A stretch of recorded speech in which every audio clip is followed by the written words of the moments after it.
à 8h44, c'est l'heure d'écouter les meilleurs moments de la revue de presse de Nicolas Canteloup avec Julie. Édouard Philippe est actuellement dans les Antilles où il a pu constater le travail des jeunes engagés volontaires pour reconstruire Saint-Martin après le passage d'Irma. Monsieur le Premier ministre, vous connaissez bien les Antilles ? Très bien, très bien. Enfin, pas très bien, mais je connais bien Saint-Martin. En tout cas. Ah, vous êtes déjà allé alors, hein ? Jamais. Oui, mais par contre, je suis du Havre, donc qui, comme vous le savez, est un port. Un port exactement comme, comme Saint-Martin. Enfin, non, pas exactement, parce que qui présente quand même des similitudes avec Saint-Martin, puisqu'il y a aussi dans ce port, comme au Havre, des bateaux.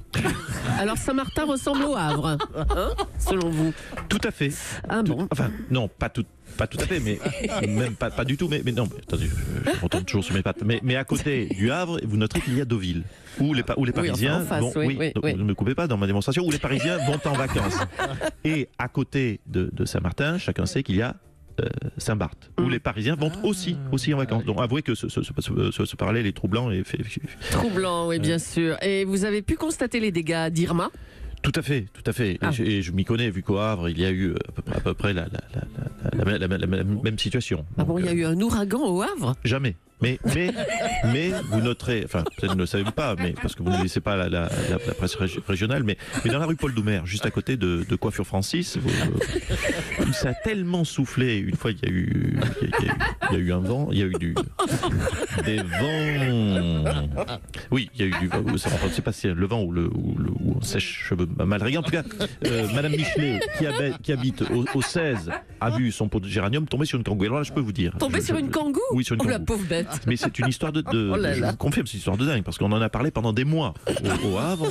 Et permettez que je vous raconte un petit peu ce qui s'est passé. Oui, écoutez, nous on n'a plus le temps. On va peut-être se passer de vos histoires. Merci. C'est bien dommage. Merci Édouard Philippe. Merci beaucoup. Ce week-end, c'était l'anniversaire de la mort de Claude François. Disparu il y a eu 40 ans hier. Philippe Manœuvre, un commentaire ? Ouais, salut, il y a 40 ans, Clo faisait Alors, vous l'avez dit, on fêtait les 40 ans de la mort de Claude François, mais hasard du calendrier, il y avait un deuxième anniv, puisque sa dernière compagne fêtait, elle, ses 47 ans. 47 ans, mais il est mort il y a 40 ans. Ouais. Mais alors, surtout, ne faites pas le calcul. 47 moins 40, c'est dégueulasse. Mais c'est Clo. C'est comme ça que les gens l'aiment. Je vous rappelle que la mère de sa fille cachée avait 14 ans. Donc, si tu veux faire un bilan de Clo, à 7 ans, hein, c'était les coups d'un soir, et à 14 ans, c'était du sérieux, il leur faisait un enfant. Bon, allez, c'est bon, merci Philippe Manœuvre. Oh, la légende.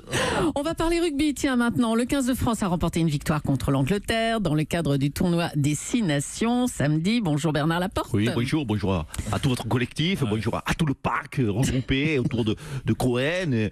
Écoutez, oui, je suis le premier surpris de cette victoire. Nous avons... Malheureusement, nous avons... Pire, je trouve pas le mot. C'est quoi tu joues quand on perd pas, là? Gagné. Gagné, voilà, gagné. Ça fait tellement de temps que j'ai pas prononcé ce mot. Gagné, avec un gneu, voilà. Oui, bon, bah, vous devez être heureux, Bernard, quand même. Au contraire, je vais vous dire que 15 de France, c'est la consternation aujourd'hui. La Fédération française de rugby, quel dommage d'interrompre une si belle série de branlés. On perd contre l'Irlande, Laurent Cabre le sait, on perd contre l'Écosse. Là, une défaite contre l'Angleterre, c'était dans nos cordes. On l'a déjà fait par le passé, et puis non, on se relâche bêtement. C'est vraiment dommage. C'est une espèce de lapsus de défaite. À défaut de réussir le grand chelem, on pouvait réussir le grand chloum. Le grand chloum, c'est quoi ça? Mais le grand chelem, c'est 5 victoires d'affilée. Le grand chloum, c'est 5 défaites d'affilée. Ah d'accord. Bon, bah écoutez, une prochaine fois alors peut-être. Dominique Strauss-Kahn était à Marrakech, lui aussi. D'où tout le monde regarde Patrick. D'où il a enterré. Oui, d'où il a enterré le PS. Bonjour, Monsieur Strauss-Kahn. Bonjour. Alors vous êtes sûr de vous là, le PS est mort, hein? Écoutez, c'est une des brillantes analyses de ma société Transat and Hammam Consulting Forex Exchange from Marrakech.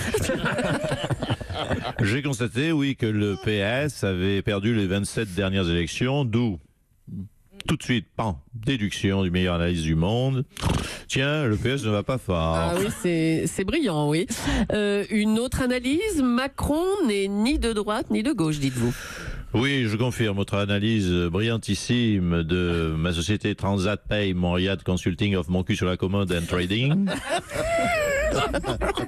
J'ai consulté les archives et je me suis rendu compte que Emmanuel Macron travaillait avec Le Maire et Darmanin, mais aussi, et c'est troublant, avec Hollande et Le Drian. D'où redéduction géniale du meilleur analyse du monde. Tiens, Macron n'est ni de droite ni de gauche. Et vous finissez par « Je ne peux pas publier gratuitement des analyses que je fais payer à d'autres. » Parce qu'elles sont payantes, vos analyses. Un peu. D'ailleurs, il faut que je vous prépare, chère Julie, une petite facture. Alors, le PS va mal. Donc 2 000 €, c'est mon tarif habituel. Et puis, Macron n'est ni de droite ni de gauche. Comme j'ai beaucoup d'affection pour vous, je vous la fais à 1 500. Je me demande 3 500. Ou alors je fais passer un chapeau. Oui, faites passer un chapeau, c'est ça. À bientôt, Dominique Strauss-Kahn. La volonté d'indépendance de la Catalogne se termine en pétard mouillé. Carles Puigdemont, le président destitué de la région, s'est enfui en Belgique, vous le savez, et il est désormais poursuivi par les autorités espagnoles. Oui, bonjour ma chère Julie, bonjour à tous vos éditeurs, c'est Julien Courbet, le transfuge. Oui, je suis là chez vous, le Zorro de la radio qui va claquer la gueule à un de vos auditeurs devant tout le monde. Julien Courbet, bonjour Julien. Bonjour à tous vos auditeurs d'Europe 1. Écoutez, nous sommes avec monsieur Monsieur Carlos n'est pas entrepreneur, ce n'est pas Carlos Carlage, non. Monsieur Juan Carlos est roi d'Espagne dans la région, en Espagne carrément. Et Monsieur Carlos a eu des soucis, disons-le, de voisinage, d'après le dossier et la fiche que j'ai sous les yeux, avec son voisin catalan, Monsieur Puigdemont, que l'on va appeler. Est-ce qu'on peut composer en régie, Romain Philippe, le numéro de ce Monsieur Puigdemont? Oula, ça sonne.